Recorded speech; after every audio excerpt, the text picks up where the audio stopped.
It has been 10 weeks since I last filmed a statue review.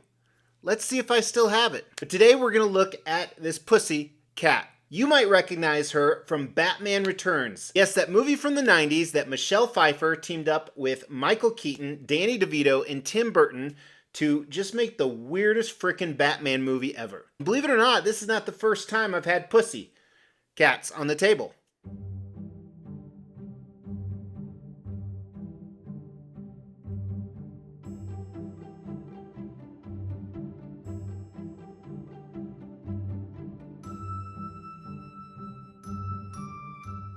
Yeah, I still got it.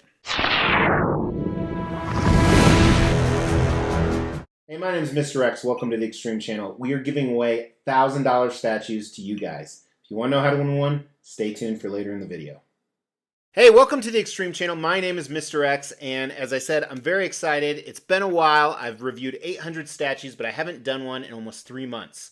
So today we're looking at this custom life-size bust of Michelle Pfeiffer as she played Selina Kyle in Batman Returns. Now, with all that being said, you saw in the intro, I've owned a few other Michelle Pfeiffer statues, never a life-size here, but I also have this one coming in from Darkside Studio, and that should be here in the next month or so.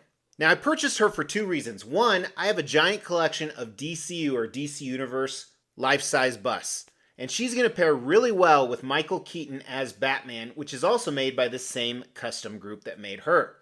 Second of all, if you grew up in the 80s and 90s, Michelle Pfeiffer was definitely your crush. Not just in this film right here, but so many other movies as well. So if you've been following me for a while, you know I've been waiting on her, and I had a few concerns because this was supposed to ship, I think, in November of last year, and I'm filming this in July of 2024. Although I've bought many times from this commissioner, the communication wasn't as good, but in the end, they did deliver, and I really appreciate that. And I know they also kind of go for perfection. And that is definitely the case here, because when I unboxed her, she was a lot better than I expected.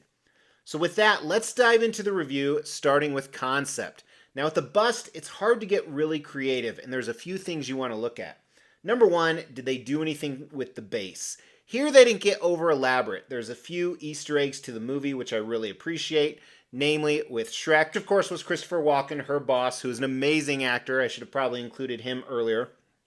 But it's really just a basic base. The other part with life-size busts is it a full torso or is it cut in half? Unfortunately, this one is cut in half, as you see. But if you display it right, you will never be able to tell. But I still think that's a little bit of a miss. Now, I don't like entirely full torsos all the way down to their waist with arms. That's kind of creepy for me, and I've had quite a few on the table. But then we move up, and she has that great sinister smile. Now, the great thing about this is they were offering a few different options. This is the one I got, where her mouth plate is actually removable. And I think they were offering one where she didn't even have the cowl on, but I prefer her like this. And I think the expression is actually pretty good. She's a little too happy in this, but it's a good concept. I think it's a 3 out of 5, which is a good score. Loses a little bit, so much lacking behind. Now, the design's fairly simplistic, and so was the unboxing and assembly. Here was the unboxing. One of the smallest life-size boxes I've ever gotten for a bust. Now, they use an untraditional method of packing. It's the cheap foam. You can see right here, and they actually glue and tape the foam together and then put tons of other foam pieces, but it works. I've never had a damaged piece from them. So it was 3 pieces together, wrapped individually, and then here they are, and the assembly is fairly simple. So really quick, some interesting facts I found out about this. And this was online, and we know everything on the internet is true, but Pfeiffer, in an interview, said the costume was vacuum sealed once she got in it, so it fitted perfect. And with that, she actually only had a short amount of time before she would pass out due to lack of air. So it was so tight, she would have trouble lowering her voice. So Tim Burton kept telling her, lower your voice, lower your voice, lower your register over and over. She also admitted that this was the first time she ever used a whip, and she accidentally cut her trainer's face during practice. And then also that one scene where she put the live bird in her mouth, that was a live bird. So originally they had bird puppets on set, but she thought they looked too fake. There was a 4th piece in the box that I missed. It's that changeable faceplate we talked about. So this is the one we've been looking at, which I think is a fantastic option. But they do have the more evil, sinister option available as well with her mouth open and her teeth gritted. We'll look at both of these during the paint and sculpt, but cool switch out option for sure. I will measure her really quick. The widest point is probably her shoulders, 13 inches. Now remember, Michelle Pfeiffer is not a giant person. The tallest part is just under 27 inches or so, and the deepest part of the base goes about 10 inches. Now everybody always says that, hey, this looks overscaled, it's way too big. Remember, she's closer to the camera than I am. The camera's only about 4 feet away from me, so she appears bigger. She is definitely much smaller than the other bus, which she should be. Now, if you want to see what she looks like in that collection with the other bus, check out the Extreme Channel's social media. Facebook, Instagram, and TikTok. I post exclusive stuff on there. Now with design, what you see is what you get. We already talked a little bit about the torso. As I said, this faceplate is actually removable. You saw that in the unboxing. So there's not a lot going on here, good or bad. The way this sets on here isn't loose, but it's not super secure either. I have no worries it's going to fall out, but it is something I wanted to mention. One thing you're going to see with the design is they did use real hair. So this is not silicone. This is actually sculpted polystone. Silicone is kind of the latest rage. It gives you this hyper realism, but this custom group continues to use resin and polystone. In my opinion, they come pretty damn close to the same likeness. So I think that's impressive. But they did use real hair, namely in her eyelashes. Her eyebrows are painted on, even though it looks like real hair. I just had to check it out. And she has some real hair up her nose. Again, we'll see that in paint and sculpt. So design, I give it a 3 out of 5. Again, it's hard to get really elaborate, but I would have liked to see some additional Easter eggs. And again, like I said, they did offer an uncowled switch out portrait, but I would never use that. And her hair was kind of frizzy, which was very accurate to the movie as well. And when I say frizzy, I mean disheveled all over the place. Let's talk about paint and sculpt, and this is the best part of this statue. It is amazing. This looks like not only Michelle Pfeiffer is in my house, but the sculpted uniform doesn't look like it's sculpted. So here's some close-up video of that. Now as we dive in, you'll see the reflection of her glossy costume because I have some pretty bright spotlights on it. But we'll start with the base, which isn't glossy. It's more this matte black. And while that's kind of boring, it does help contrast and not make it too monotonous with too much black. But they do have these white Shrek stickers on there. So again, Shrek was Christopher Walken, her boss, who pretty much owned everything. Or I think it was Max Shrek, if I'm not mistaken. So I like those little Easter eggs. They're a little worn, and I don't know if that's intentional or not. I don't think it is, but it gives this old feel to the base, which makes her a lot brighter. There is still a little bit of dust you're going to see on her, but let's look at the costume first. So first of all, again, I really like this gloss. I think it's very accurate to the movie. They did a nice job with the anatomy as well. Michelle was very lean, very fit. So I think that's done excellent.